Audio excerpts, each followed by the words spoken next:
Hi, my name is Jacob Bartkiewicz, and this is our definition of BKE. So if you have a rotating frame inside an inertial frame, the way you relate the time derivative of that position vector is you have to use something called the transport theorem. The transport theorem expresses the time derivative in the inertial frame as the time derivative in the rotating frame plus the angular velocity of the rotating frame crossed with the original position vector.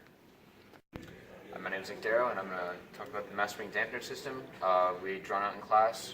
We have a box with mass M with it attached to a spring and also a dampener, and we're also applying a force to the right, and gravity is depicted as well inside this IY and IX reference frame.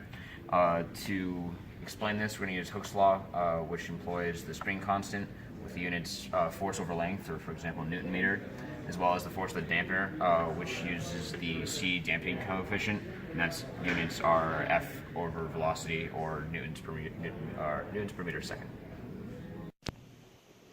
All right, how's it going? I'm Schmidt, and I'll take you through the equation of motion. So the first step is to make a free body diagram of the mass. And so we have 5 forces acting on it: gravitational force, spring force, dampening force, applied force, and normal force with their respective equations. All right, and step 2 is we define the acceleration in the same coordinate components. So first we'll model the position of the mass with the x component and y component with the respective components of the reference frame. And then we'll take the first derivative of the position to get our velocity, which is x dot and y dot. And then we take it again to get the acceleration in the same frame, and we get x double dot and y double dot. All right, so now on to step 3 of the equation of motion, we're going to apply Newton's second law, which is sigma F equals ma.